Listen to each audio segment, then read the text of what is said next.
The Yellow Wallpaper by Charlotte Perkins Gilman. It is very seldom that mere ordinary people like John and myself secure ancestral halls for the summer. A colonial mansion, a hereditary estate, I would say a haunted house, and reach the height of romantic felicity, but that would be asking too much of fate. Still, I will proudly declare that there is something queer about it. Else, why should it be let so cheaply? And why have stood so long untenanted? John laughs at me, of course, but one expects that in marriage. John is practical in the extreme. He has no patience with faith, an intense horror of superstition, and he scoffs openly at any talk of things not to be felt and seen and put down in figures. John is a physician, and perhaps I would not say it to a living soul, of course, but this is dead paper and a great relief to my mind. Perhaps that is one reason I do not get well faster. You see, he does not believe I am sick. And what can one do? If a physician of high standing and one's own husband assures friends and relatives that there is really nothing the matter with one but temporary nervous depression, a slight hysterical tendency, what is one to do?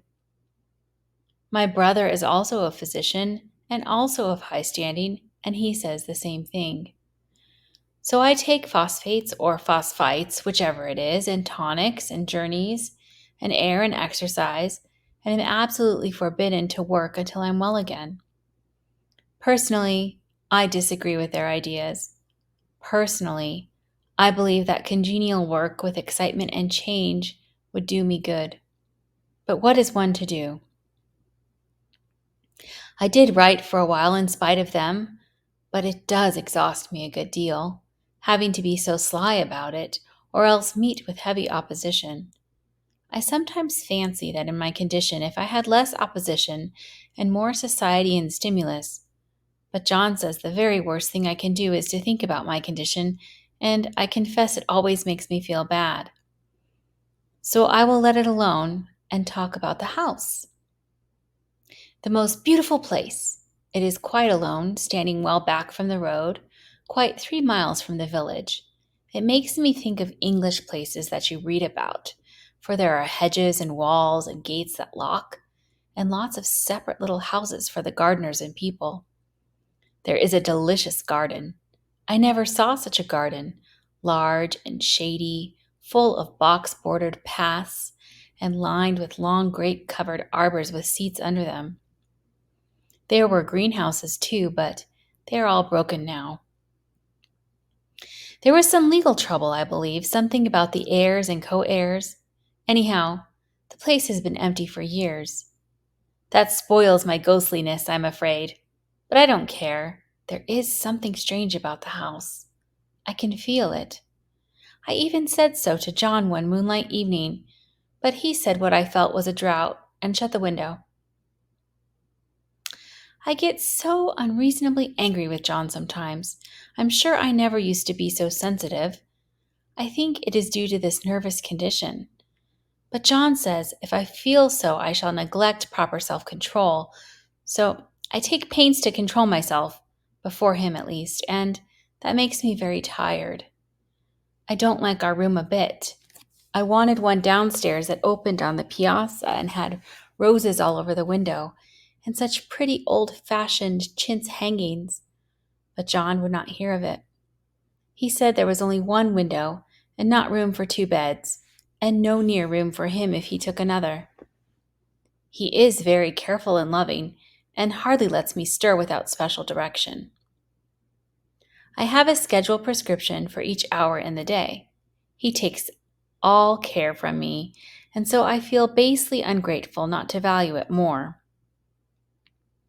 He said we came here solely on my account, that I was to have perfect rest and all the air I could get.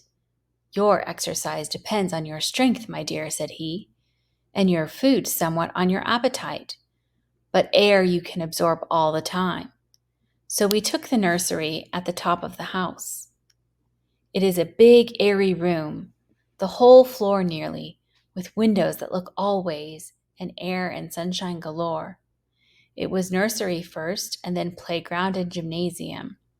I should judge, for the windows are barred for little children, and there are rings and things in the walls. The paint and paper look as if a boys' school had used it. It is stripped off, the paper, in great patches all around the head of my bed, about as far as I can reach, and in a great place on the other side of the room low down. I never saw a worse paper in my life. One of those sprawling, flamboyant patterns committing every artistic sin. It is dull enough to confuse the eye in following, pronounced enough to constantly irritate and provoke study.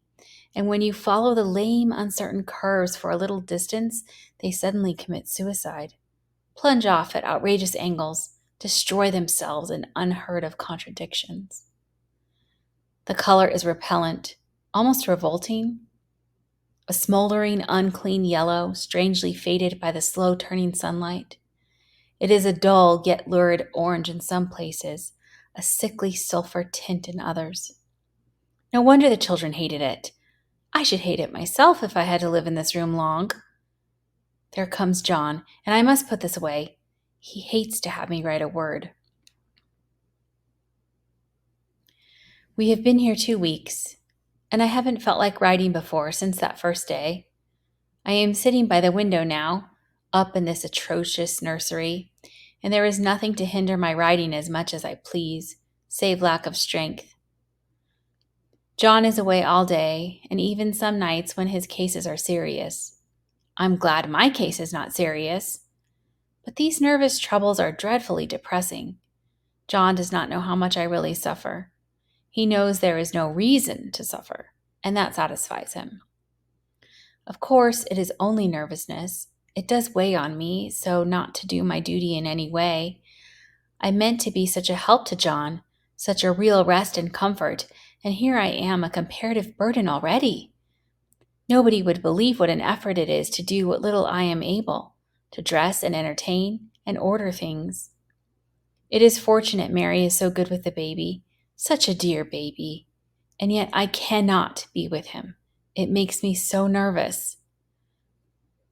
I suppose John was never nervous in his life. He laughs at me so about this wallpaper.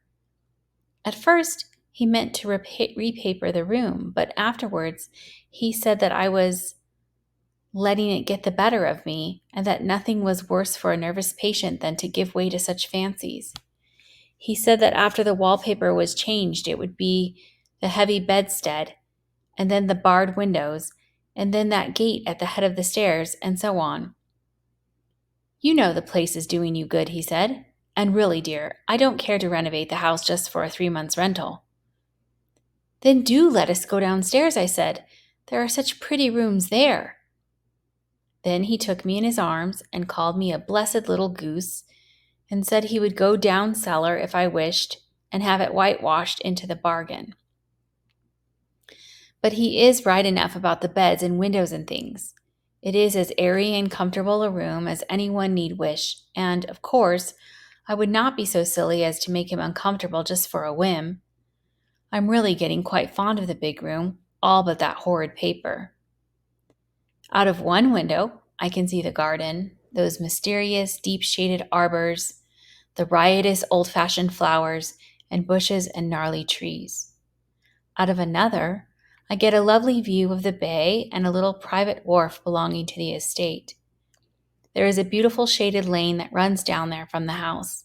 I always fancy I see people walking in these numerous paths and arbors, but John has cautioned me not to give way to fancy in the least.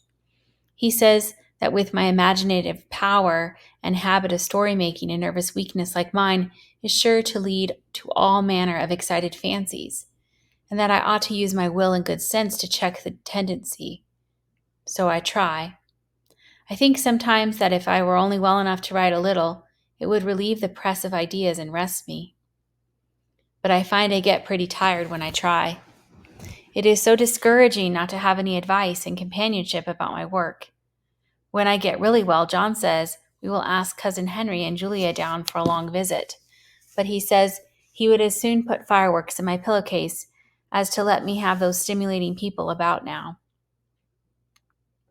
I wish I could get well faster, but I must not think about that. This paper looks to me as if it knew what a vicious influence it had.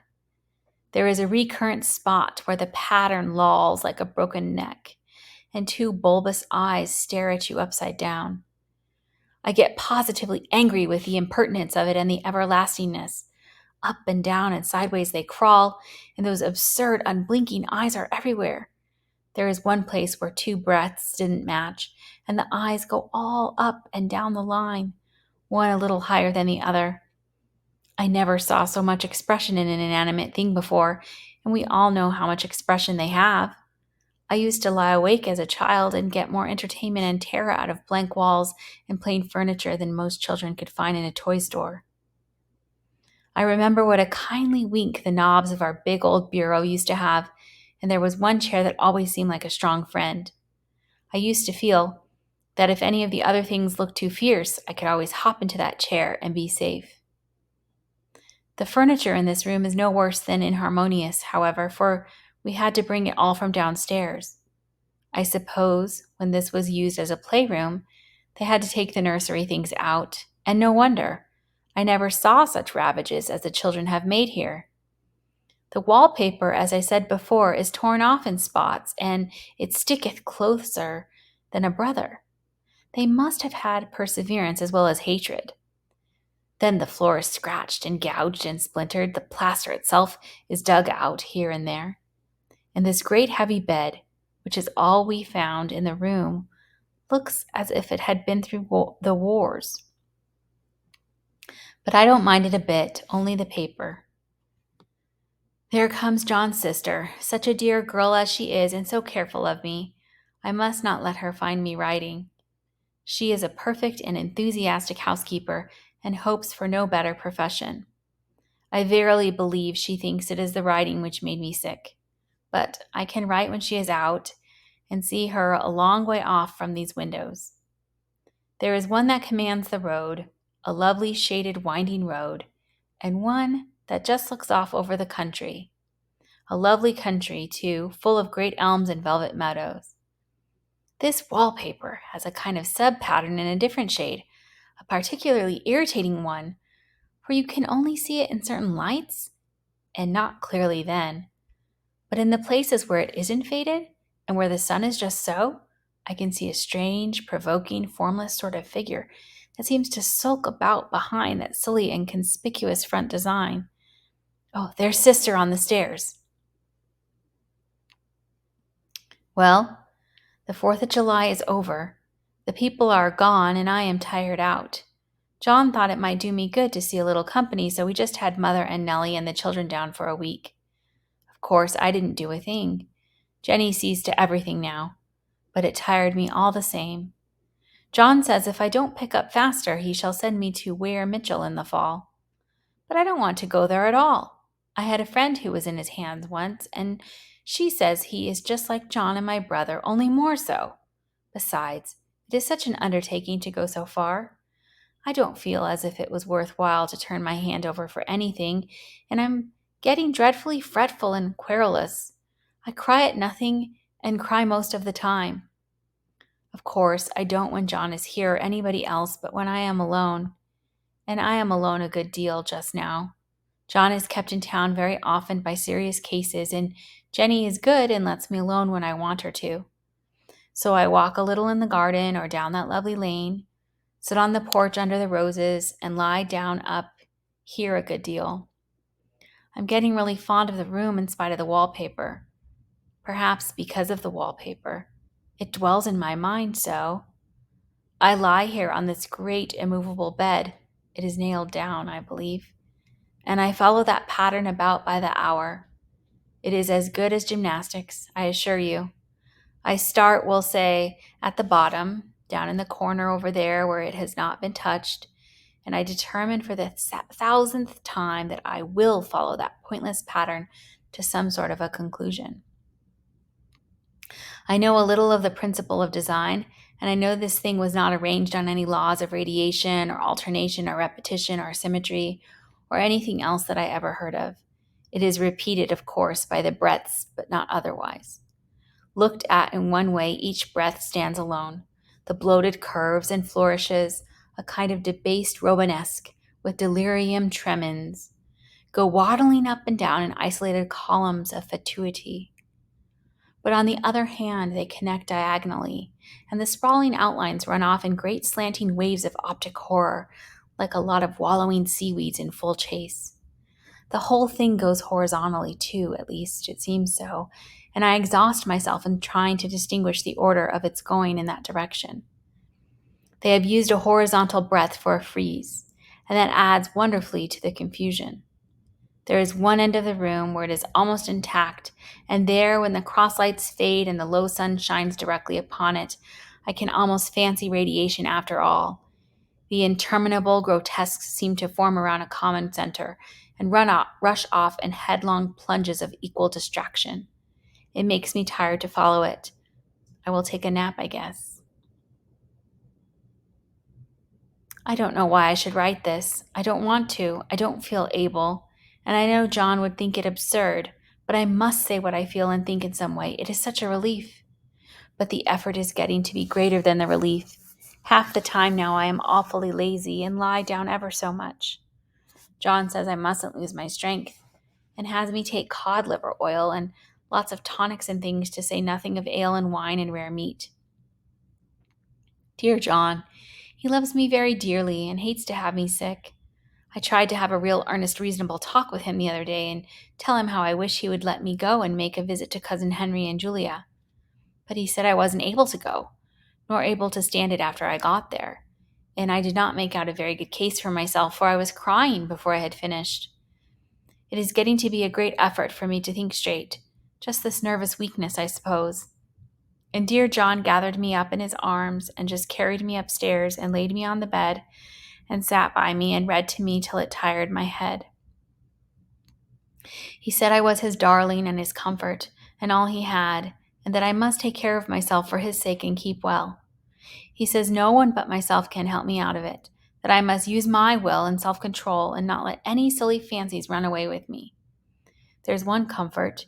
The baby is well and happy and does not have to occupy this nursery with the horrid wallpaper. If we had not used it, that blessed child would have. What a fortunate escape! Why, I wouldn't have a child of mine, an impressionable little thing, live in such a room for worlds. I never thought of it before, but it is lucky that John kept me here after all. I can stand it so much easier than a baby, you see. Of course, I never mention it to them any more. I am too wise, but I keep watch of it all the same. There are things in that paper that nobody knows but me or ever will. Behind that outside pattern, the dim shapes get clearer every day. It is always the same shape, only very numerous. And it is like a woman stooping down and creeping about behind that pattern. I don't like it a bit. I wonder, I begin to think. I wish John would take me away from here. It is so hard to talk with John about my case because he's so wise and because he loves me so. But I tried it last night. It was moonlight. The moon shines in all around just as the sun does. I hate to see it sometimes. It creeps so slowly and always comes in by one window or another. John was asleep and I hated to waken him, so I kept still and watched the moonlight on that undulating wallpaper till I felt creepy. The faint figure behind seemed to shake the pattern just as if she wanted to get out. I got up softly and went to feel and see if the paper did move, and when I came back, John was awake. "What is it, little girl?" he said. "Don't go walking about like that. You'll get cold." I thought it was a good time to talk, so I told him that I really was not gaining here and that I wished he would take me away. "Why, darling," said he, "our lease will be up in 3 weeks, and I can't see how to leave before. The repairs are not done at home, and I cannot possibly leave town just now. Of course, if you were in any danger, I could and would, but you really are better, dear, whether you can see it or not. I am a doctor, dear, and I know. You are gaining flesh and color, your appetite is better. I really feel much easier about you." "I don't weigh a bit more," said I, "nor as much, And my appetite may be better in the evening when you are here, but it is worse in the morning when you are away." "Bless her little heart," said he with a big hug. "She shall be as sick as she pleases. But now let's improve the shining hours by going to sleep and talk about it in the morning." "And you won't go away?" I asked gloomily. "Why, how can I, dear? It is only 3 weeks more. And then we will take a nice little trip of a few days while Jenny is getting the house ready. Really, dear, you are better." "Better in body, perhaps," I began, and stopped short, for he sat up straight and looked at me with such a stern, reproachful look that I could not say another word.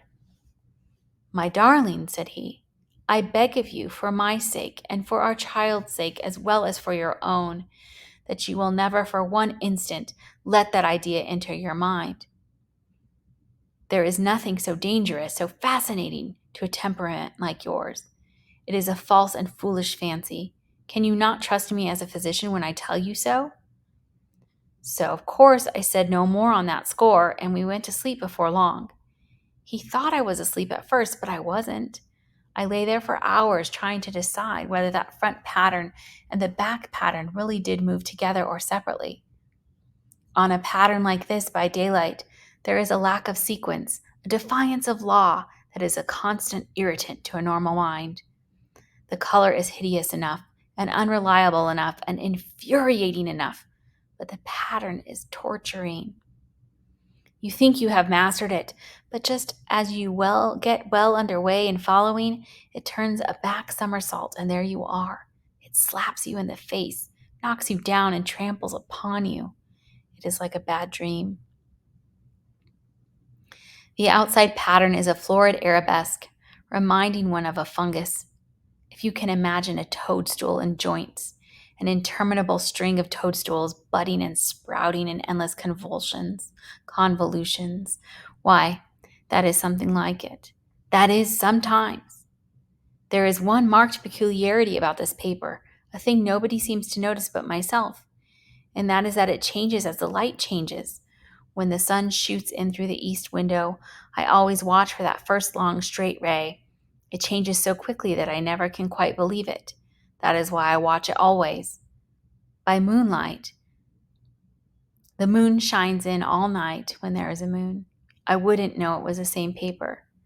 At night, in any kind of light, in twilight, candlelight, lamplight, and worst of all by moonlight, it becomes bars. The outside pattern, I mean, and the woman behind it is as plain as can be. I didn't realize for a long time what the thing was that showed behind, that dim sub-pattern, but now I am quite sure it is a woman. By daylight, she is subdued, quiet. I fancy it is the pattern that keeps her so still. It is so puzzling. It keeps me quiet by the hour. I lie down ever so much now. John says it's good for me, and to sleep all I can. Indeed, he started the habit by making me lie down for an hour after each meal. It is a very bad habit, I am convinced, for, you see, I don't sleep. And that cultivates deceit, for I don't tell them I'm awake. Oh, no. The fact is I am getting a little afraid of John. He seems very queer sometimes, and even Jenny has an inexplicable look. It strikes me occasionally, just as a scientific hypothesis, that perhaps it is the paper.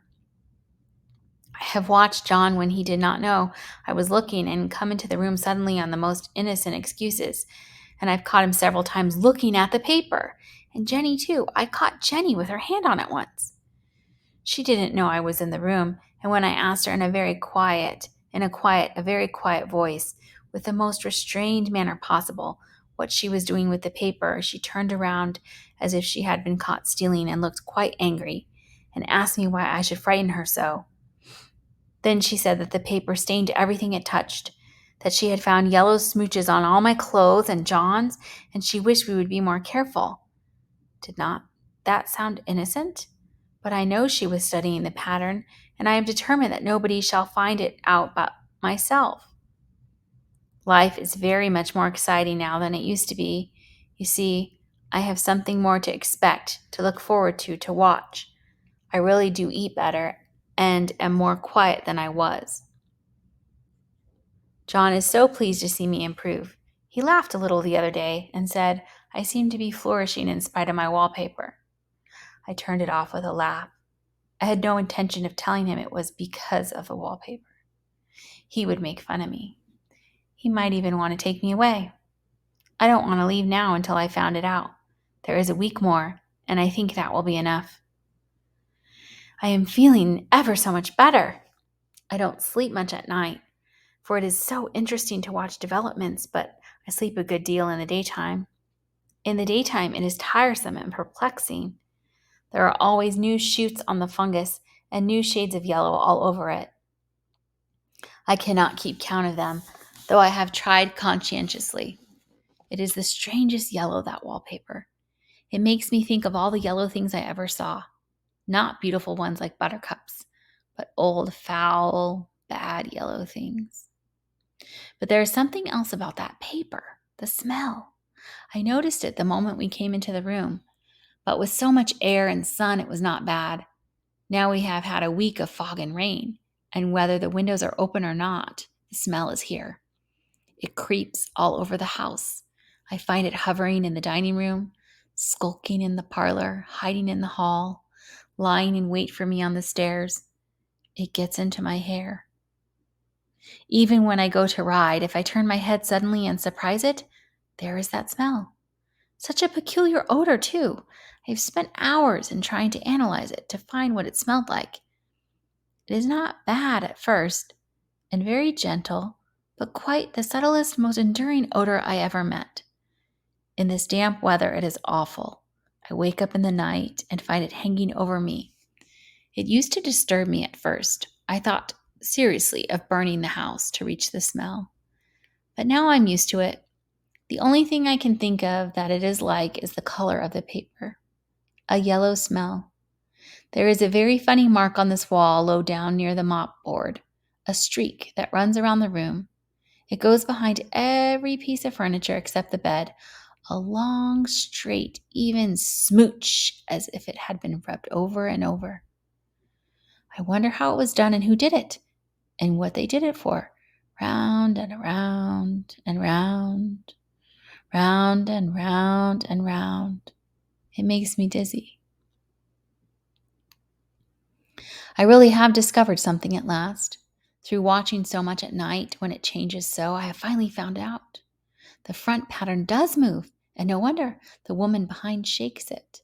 Sometimes I think there are a great many women behind, sometimes only one, and she crawls around fast, and her crawling shakes it all over.